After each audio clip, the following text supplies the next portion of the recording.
Hello, this is an assessment of a Bechstein Model L grand piano. I think that's 5'7"-ish and made in 1935, and I'm assessing it with a view to seeing what kind of work might improve it.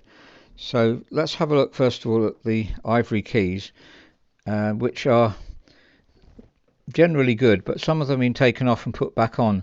I'm not convinced that some of these are originals, and they're a bit out of line as well. Of course, that's just cosmetic. But we'll have a look at other. That one there, for instance, is not put on straight, so that is taking off again, clamping and gluing in the workshop. So most of the keys are yellowish, and then you have these white ones, which I think are probably replacements. That's a slight ridge there as well. Obviously, it's very difficult to get it absolutely perfect, but we would try to improve that, and maybe it's going to be difficult to find the right colour to match this, unless we scrape and polish the yellow here, which is possible as well. We could obviously replace the whole keyboard and put non-ivories on, but that's not normally what's requested, though for export that's essential very often. So let's have a look at the rest of the cosmetics. Now, the piano's generally very good, nice mahogany case, but you can see that this lid's been kept like that, so there is a fade line, which is so common, as we mentioned many times before. The only way to do anything about that really would be to repolish the whole piano. This side is also faded. If we look at there, there's a difference in colour between there and as we go round to where it's been standing in more light, and so obviously not necessarily sunlight, but just a lot of light fades the case. So that's a consideration if you'd like that done. It's expensive to French polish. It takes 70 hours roughly, but obviously gives the best original style of finish. Spray finishes are available. We don't do that ourselves, but we can probably farm it out and get someone else to do it for us. Now, the piano has been fully restored at some stage. We know that for the colour of the bass strings, which are not what you'd expect for 1930. They'd be a lot dirtier, and also the size of the tuning pins. These are larger than the originals. Bechstein tuning pins is quite small originals, and that's not how they would do the serial number either. It's much plainer writing. That's rather attractive, but it's not the original Bechstein, so we know. And you can see the new dampers here, so it's been well restored. The soundboard looks extremely good condition. Obviously the main thing is to play the piano, and that's where you'd expect to find deficient tone, as we mentioned before, especially in Bechsteins, around that area, playing it loud. That's slightly weaker than we'd like it to be, but I don't think increasing the down bearing is worth doing really, because it really is quite a full tone, and what we're looking for is the tone carrying across the soundboard, and it's just about right, I think. It's a lovely tenor area.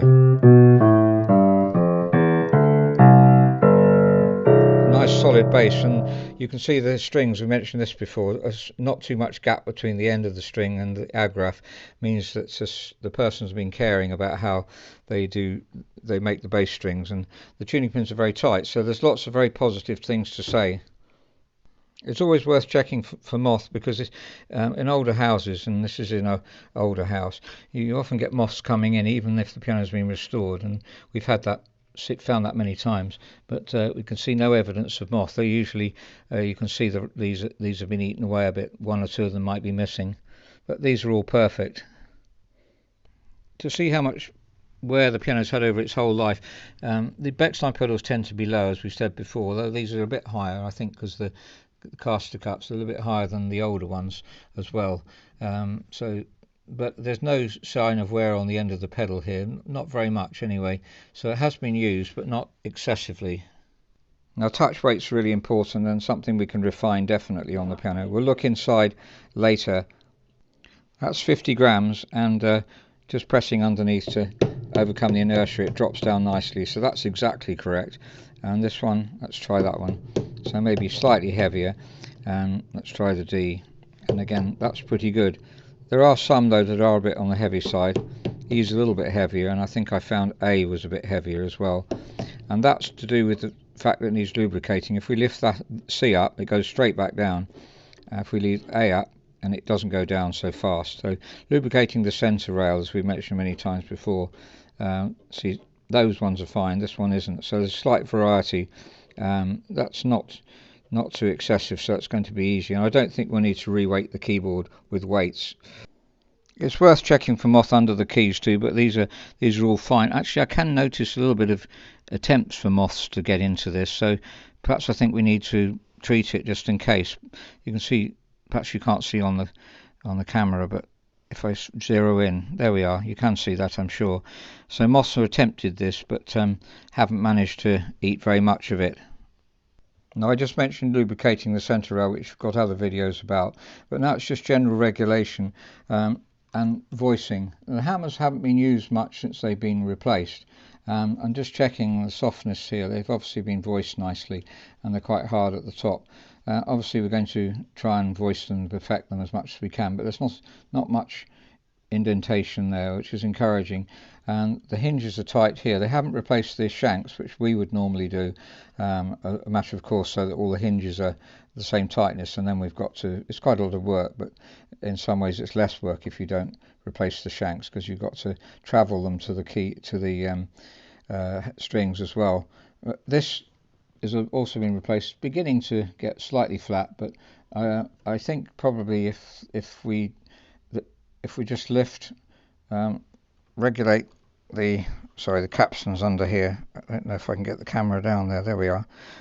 If we regulate the capstans here, just take them up slightly, then the hammers will lift up like this. The hammers will lift up slightly. They shouldn't be touching this felt. Really, we should take this rail down slightly. It tends to make more noise when it goes straight onto that felt. Though these are minor things. There's one or two springs, like that one there is not really springing up as it should do, and that one is. There's minor regulation to do there really, and I think we'll check the set off to make sure it's as close as possible, and the drop screw, which is things we've always mentioned before. I noticed also that the dampers are lifting off a little bit too early, especially in the centre here. So I'm pressing the damper pedal now, and they're lifting off almost immediately as soon as I press it, which is tending to mean that you're almost getting them not damping at all. And in fact, they are lifting off too early with the hammers. Let's have a look down. So there we are. So that we need the dampers to lift off slightly later really. So that's an assessment of a Bechstein model L grand piano made in 1935. You can hear it's out of tune. It's slightly flat actually, but the tuning pins are tight.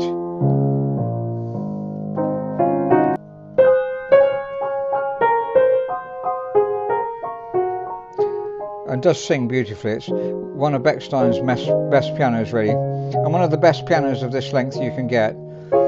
There aren't a huge number of this length of Bechstein in the country, but we have worked on them before. Now the main work to do, cosmetically the key tops and the case could do with repolishing, but obviously that's expensive. Just to mention, that's a possibility. Now mechanically the dampers are lifting off slightly early, and there's just minor regulation. A bit of moss got into the piano, so that's obviously we treat it just in case.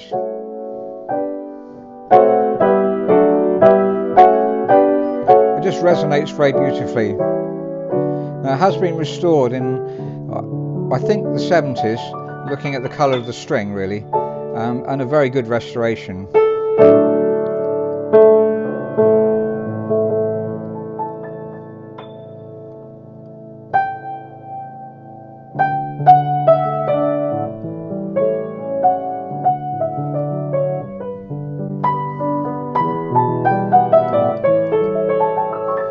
Kind of piano I'd love to play all day long.